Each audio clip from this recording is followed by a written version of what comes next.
Olá, pessoal. Vamos dar início ao segundo bimestre. Vocês vão precisar da nova apostila, volume 10, e nela vai começar a falar um pouquinho da eletricidade, os fundamentos básicos, até finalizar em circuitos elétricos mais elaborados. Então, para começar, vamos falar sobre a parte histórica, a descoberta da carga elétrica. O primeiro registro que a gente tem foi feito por Tales de Mileto, que ele viveu na Grécia Antiga e contribuiu em várias áreas do conhecimento, como matemática também, astrologia, entre outras. Ele observou a natureza e se deparou com uma pedra âmbar. Na verdade, não é uma pedra, é uma resina sólida que vem das seivas das árvores. A seiva da árvore cai, solidifica e é dado o nome de âmbar a essa resina. Ela é vista naquele filme do Parque dos Dinossauros, o primeiro, que o cientista ele pega o âmbar petrificado, aí dentro tem um mosquito que sugou o sangue de um dinossauro, e tira o sangue do mosquito e combina o DNA de outras aves e faz os dinossauros. Então aquela pedrinha lá é o âmbar. E ele viu ela na natureza. Ele deixou registrado, então ele vai aparecer como precursor desse conteúdo porque ele deixou um registro escrito.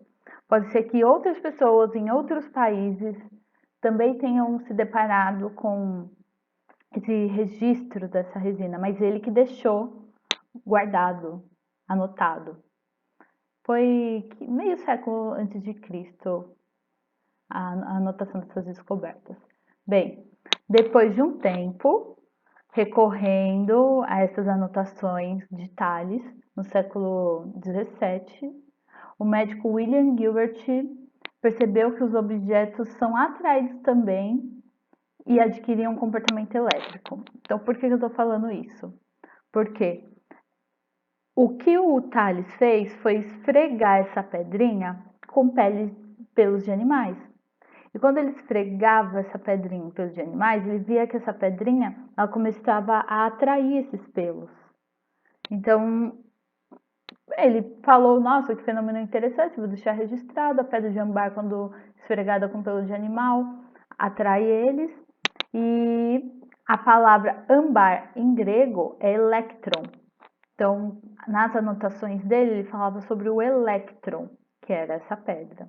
Bem, então esse médico, ele dá uma resgatada nesses estudos, lembremos que existem alguns retornos à Grécia Antiga, ao clássico. Então, em um desses movimentos de retorno ao clássico, Tales de Mileto ele é contemplado e os estudos do elétron, isso na Europa, é reavivado. As características da carga elétrica, né, na época que o Gilbert começou a fazer, foi feita a partir de diversos testes. Um deles é de colocar um tubo com um gás rarefeito e deixar dois polos com cargas opostas, daqui a pouco a gente vai falar um pouquinho sobre isso, e de lá surgiu um feixe de elétron iluminado. E esse feixe de elétron, além de, primeiro ponto, emitir luz, ele interagia com o ímã. Então, olha a parte vermelha do ímã atraindo esse feixe de elétron e a parte escura do ímã repelindo. Então tá, as observações, entre vários testes, foi feito teste com água, com madeira, foi descoberto quais são os melhores condutores e quem não era condutor, que a eletricidade podia ser boa ou má. Vocês vão ver mais adiante, mas testavam de várias maneiras. Um dos testes foi esse com ímã, então foi percebido que existe uma relação entre eletricidade, ou seja, o efeito que surgia do âmbar, do elétron, luz e magnetismo. E essas anotações foram feitas e guardadas. Esse feixe, ele interage. Essa foi uma das surpresas, mas várias anotações foram feitas sobre isso, a esse respeito. Enfim. Então, foi descoberta a carga elétrica, anotado e guardado. Foi feitos vários testes para ver como essa carga interagia com as outras coisas da natureza, com magnetismo, por exemplo. Só que precisava saber qual era o valor disso, o que era isso. Então, Millikan, que foi um cientista, ele realizou um experimento inúmeras vezes. Ele acreditava que existia uma carga elementar. A carga elementar na cabeça dele na época seria uma partícula única portadora de eletricidade, de carga elétrica. Então ele fez esse experimento inúmeras vezes, utilizou o método científico, estatísticas. Então ele tinha uma teoria sobre o que era, o que ele esperava que acontecesse. Então ele tinha uma teoria que existia uma partícula e a combinação dessa partícula fazia o corpo ficar cada vez mais eletrizado. E ele fez vários experimentos para tentar achar o valor dessa única partícula, anotou vários dados, repetiu diversas vezes esse experimento, que é o famoso experimento de Millikan. Você vai ouvir falar dele em exercícios de física. Os cientistas adoram recorrer a esse experimento. Ele funciona assim. Você pega um borrifador, igual aquele de perfume francês, com óleo. Quando você borrifa, vai sair partículas bem pequenininhas desse óleo. Tão pequenininha e tão levinha que elas vão começar a flutuar. Só que por elas ter sido borrifadas, elas vão ficar com um comportamento elétrico. Quando essas carguinhas das gotículas de óleo passam por um orifício aqui, elas vão ser ou aceleradas ou freadas.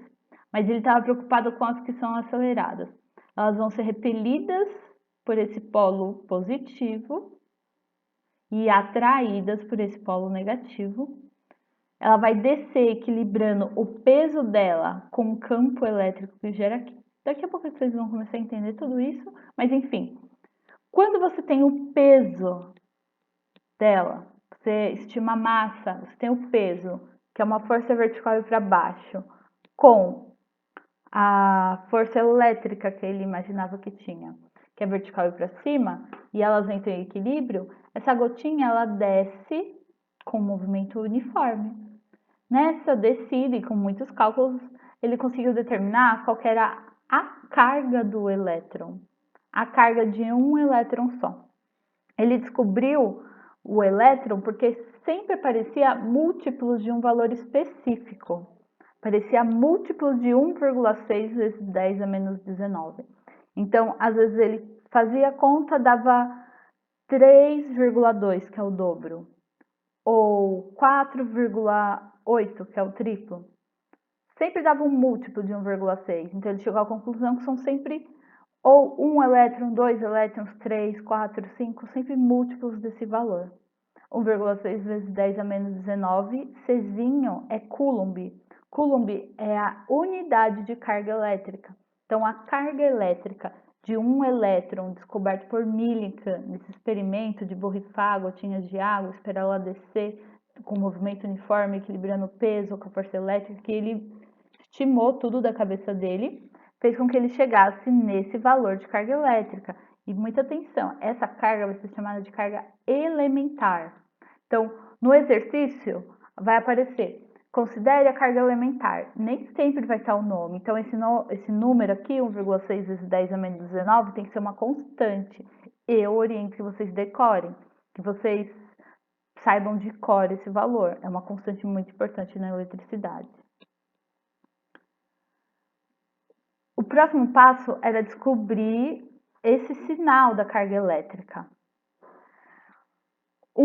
Porque eles viam que em alguns momentos o elétron ele era atraído, mas em outras situações ele era repelido, ou parte dele era repelida e outra parte era neutra. Então foi necessário, pelos experimentos, foi necessário atribuir um sinal a essa carga elétrica. Então, quem fez um experimento muito importante para a identificação desse sinal foi o Rutherford. Ele foi um físico neozelandês que propõe um modelo atômico parecido com o sistema solar. Provavelmente vocês já viram isso em química. Ele lança um feixe de partículas contra uma folha de ouro e o que ele repara? Que algumas partículas batiam e voltavam, algumas retornavam, batia na folha de ouro e retornava. Outras sofriam um desvio e algumas passavam como se nada tivesse acontecido. A conclusão que ele chegou foi que, ao lançar um feixe de partículas contra a folha de ouro, algumas partículas são atraídas, outras repelidas e outras passam com neutralidade. Ele associa sinais negativos, positivos e neutros à estrutura do átomo da folha de ouro.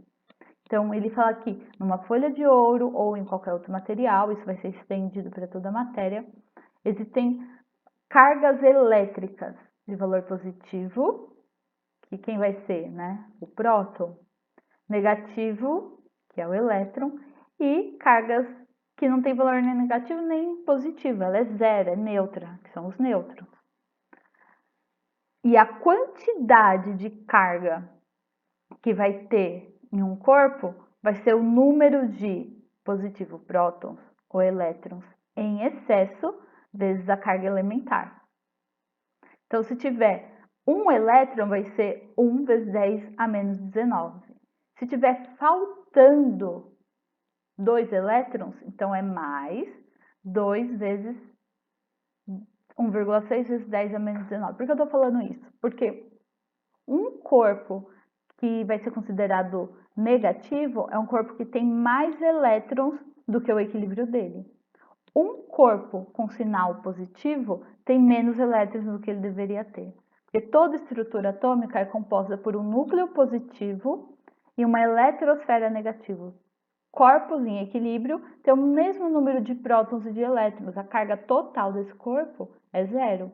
Se estiver faltando ou excedendo, aí o corpo está eletrizado. Nessa fórmula, você vai ter que lembrar aqui Q é a carga do elétron, N é o número de elétrons ou prótons em excesso. Então, se o corpo tiver com excesso de elétrons, ele vai ser negativo. Se tiver com falta de elétrons, positivo. E o Ezinho dessa fórmula é sempre a carga elementar, que tem um valor constante. Por isso que eu falei para vocês decorarem. Sempre vai ser esse valor. Bem, um exemplo. Imagina que tem um corpo que está com excesso de 10 a oitava elétron. Beleza? Então, qual é a sua carga total? 10 oitava elétrons são 100 bilhões de elétrons. E eu quero saber a carga total. Você vai usar a fórmula base. A carga total, ele quer saber o quê? Como está com excesso de elétrons, essa conta vai ficar negativa. Então, está no texto o sinal que você tem que colocar na conta. Então, excesso de elétrons, sinal negativo, 10 vezes a oitava são 100 bilhões de elétrons em excesso, vezes a carga elementar, que é sempre uma constante. Então, esse zinho será sempre uma constante. Lembra a conta? Bem, não tem nada na frente, vai ficar 1,6. Potência de mesma base, conserva a base, somos expoentes. Então, a carga total desse corpo é menos 1,6 vezes 10 a menos 11 coulombs. Precisa do sinal negativo, senão muda totalmente o resultado. Um outro exemplo, um corpo perdeu elétrons. 1,5 vezes 10 a décimo elétron. Se ele perdeu elétrons, ele vai ficar positivo. Você vai pensar na fórmula padrão. Se ele perde elétrons, ele fica mais positivo. Então, ele perde essa quantidade de elétrons vezes sempre a carga elementar. Olha que o E se mantém padrão. Aí, como fica a operação? Número com número, 1,5 vezes 1,6, potência com potência. Multiplicação de potência de mesma base, conserva a base, somos expoentes. Vai ficar nessa estrutura, 1,5 vezes 1,6, 2,4 vezes 10 a menos 10. Aí eu vou continuar a aula no próximo vídeo. Espero que vocês tenham entendido até agora e principalmente essa fórmula e quando saber se é positivo ou negativo. Positivo é quando perde elétrons, então vai ter mais prótons. Negativo é quando está com excesso de elétrons, quando ganha elétrons, quando tem elétrons a mais, tá bom? Vou continuar no próximo vídeo.